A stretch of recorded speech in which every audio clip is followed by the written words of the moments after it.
What's happening, ladies and gentlemen? Ryan Zeus is bringing you another Stam DK build video for the Greymoor patch. Now, this one is a little bit different than the other one, mainly because this is an overworld set and you can get it and it's cheaper because it's not craftable. Craftable jewelry is really expensive, like the Organisms build that I released previously. Now, this one's going to be a little bit cheaper and a little bit easier to obtain, mainly because you can transmute it and just buy the pieces that you want. Anyway, that being said, let's go ahead and hop into the buff character sheet. The stats are a lot better.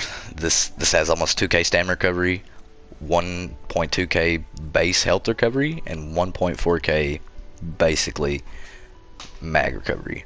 That being said, the weapon damage is almost identical than the other build with continuous and stuff. I think with the weapon damage enchant we go to like 6.2, I think, or 6.3, I'm not sure. At 6.4 almost. Dope. Anyway, that being said, the stat sheet's really good when the set conditions are procced. I think it goes up to 2.4k or 2.5k health recovery, something along those lines.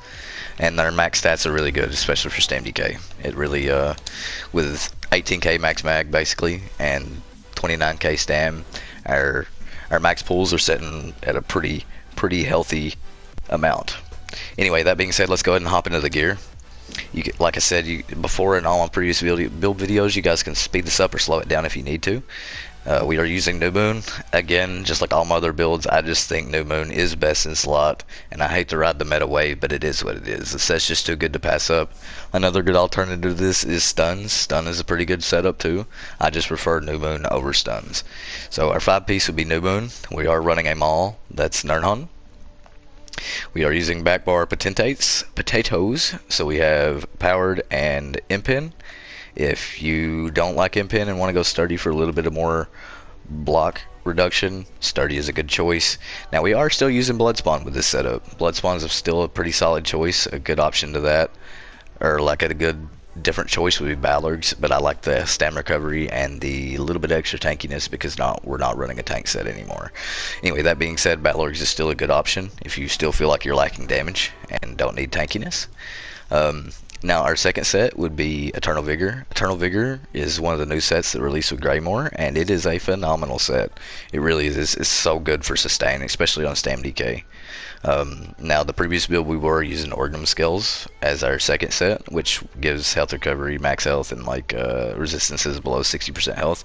And I will link that build video in the description, just in case you want to check that one out too. But this is what I've been using in the past couple streams, and so far I've been liking Eternal Vigor. It's a really solid set. It's good for healing because of the natural health recovery when you get below 50%, plus the base stam and magic recovery that you get for when you're above 50% is amazing. And where we have such a high stat sheet or max pool, you can rotate a lot of your abilities, and I don't have any trouble with my mag sustain, and that keeps me alive in this build. Plus that with Bloodspawn as well. We are using an infused head Bloodspawn. We are running 2 heavy, which would be the Eternal Vigor, legs, and chest, and then 5 medium, so the head, shoulders, gloves, belt, and boots. We are running 1 tri-enchant on the feet, max stam, max health on the gloves, max health on the waist, and the rest is stam. Now for the jewelry, we are using Eternal Vigor jewelry, all infused, all weapon damage. It's just you don't need recovery on this build, and you don't need reduced cost because your sustain is so nice with DK and everything else, and you don't need it. So damage is key. That's really the only place you'll lack. Anyway, that being said, let's go into the skill sheet. We pretty much have the basic Stam DK setups, the same as last video. This is just the way I like to run it. We have Noxious for your fracture, Dizzy for your stun and main damage dealing, Executioner, Camouflage Hunter for the extra crit, the extra damage bonus, which would be the 8% if you hit them from the sides and stuff. Plus the extra damage from having it slotted is nice too. We are using Forward Momentum as our snare, and Leap. For the back bar we're using Cauterize, Elude, which is so nice. It's the other Morpho Shuffle, which gives you movement speed when you get hit by an AoE. Movement speed is super key for this patch because, I mean, the healing sucks. So having a high max mag pool and everything else really allows you to overutilize Cauterize and Fragmented Shield for every time that you need to hit a Vigor. Anyway, that being said, we are using Hardened Armor, Vigor, fragmented shield for major mending, and temporal guard for the damage reduction, and the shield when blocking and stuff. Now, as far as passives are concerned, you kind of want to have all your passives. I mean, it's just min-maxing. I mean, you can get rid of some of these passives, but pretty much all of them in your class skill lines for your two-handed, sword and shield, medium, and the first 3 into heavy armor. We do have Psijic, obviously. We have Undaunted, Assault, Support, but we are a Dark Elf. Dark Elf to me is the best race for Stam DK because it allows me to play Mag DK as well anytime that I want to. Now, another choice for Stam DK you can't really go wrong is Nord. Nord is really solid for Stam DK. Another good choice would be Orc. There's pretty really no bad race for Stam DK. The basic ones like Wood Elf, Orc, and Nord are still a good solid choice. It's just I like the best of both worlds for going Dark Elf. I mean, you get max mag and max Stam. You get flame resistance and extra weapon and spell damage. So you just can't go wrong with it. Anyway, that being said, we are running the Warrior, which gives you extra weapon damage. We are running 10 into health and 54 into Stam. If you want to break that 30k Stam threshold, you could always run all into Stam. Because of the food that we go with for this build, because you don't need recovery, is the Bewitched Sugar Skulls, which if you're not familiar, it's relatively cheap to use. I think they cost like 300 or 400 a piece. It's not that bad. But it's just tri-stat with extra health recovery. Now, if you are still struggling with sustain, you're more than welcome to run Lava Foot. That gives you the best bang for your buck as far as recovery is concerned. Or you can run Artaeum or Dubious Cameron Throne. All of those are fine. It's just I like the tri-step because it allows me to use all my mag abilities as much as I want because I don't need the recovery from a food. Let's go ahead and hop into the CP.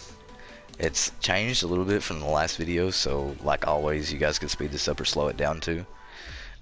Just whichever, if you guys can keep up, it's fine, but you can slow it down if you need to. Now, all of this is personal preference as well, because I adjust my CP, and you can too, whatever fits your playstyle and whatever you need.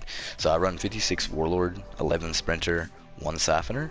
I run 11 into Arcanist, where we do have a decent mag recovery pool, 32 into Mooncalf, and 37 Tenacity for Heavy Weaves. We are running 56 into Tumbling, 66 into Shadow Ward, because blocking is super key for damage mitigation in this patch. You want to block your big hits. You always want to do that. And to be able to passively block with the sustain that we have is super nice. So we are running 27 into Blessed, 81 into Mastered Arms, 61 into Precise Strikes, 37 into Piercing, 64 into Mighty. Now for our red trees, we are running 81 into Ironclad, 18 in Resistant, where we got the base 1000 crit resist for this patch, and we're pretty much running all impen anyway. We still have roughly 3k crit resist, and 7 into Medium Armor Focus. Now if you feel uncomfortable having them here, it's not really that much of a difference. It's just I prefer it here because I can't put them anywhere else other than Resistant. Now for the middle tree, we are running 49 Hardy and 40 LE Defender. 23 thick skin just to get the Unchained passive, and that's just for using your big buffs like Vigor, Shuffle, and for momentum when you break CC. It just pretty much makes it free. It's good for sustain. And then we're running 43 into Quick Recovery for increased Vigor heals, Cauterizes heals, etc., etc. We are using Tri-Stat Pot. The Tri-Stat Pots, again, where we have such a high mag pool and mag recovery, this is key. Now, if you don't feel comfortable using Tri-Stat Pods, you're more than welcome to run Immovables. Immovables are really nice as well. The Health and Stam or Expedition Immovables are really nice too, because you have such good sustain and mag sustain that you don't have to run tripods. Just whatever suits your fancy. Using poisons, I should have covered this when we went over the gear, but we're using poisons back bar and a weapon damage enchant on the front. I think that covers everything on the build. If you guys have any questions, you're more than welcome to visit that comment section. Your thoughts and comments on the build and everything else as far as my content is concerned is super key to the content that I do bring to this channel. We do upload on a regular basis, so like hitting that like, comment, subscribe button and hitting that beautiful notification bell lets you know anytime that we go live. Now we do live stream a lot, so everything that we do on this channel is all PvP related, and I just can't stress enough how much I appreciate the support that we've gotten here recently. you guys have blew all of my goals that I've wanted and surpassed that with flying colors, and I just, from the bottom of my heart, I appreciate that. It's all thanks to you guys, and I want you guys to keep it up, man. But anyway, at 3K subs, like I mentioned at the beginning of the video, we will be doing another giveaway stream. Pretty much how we do it, just like the last couple streams, is every hour or so we give roughly 100 or 200k away. We do like mini games in the chat and shit, and it's actually pretty fun. Now, the best way to know when we are doing that giveaway is by joining the Discord. I will put the Discord link down in the description as well, along with the other build videos that I have for this patch, which are still viable. And I will be coming out with a Stam sorc build video soon. That's going to be completely wonky. I still got to do a lot of testing and stuff to make sure that it's completely viable before I bring that to you guys. But that being said, I hope you guys enjoyed the video, and I will catch you guys in the next one. Deuces.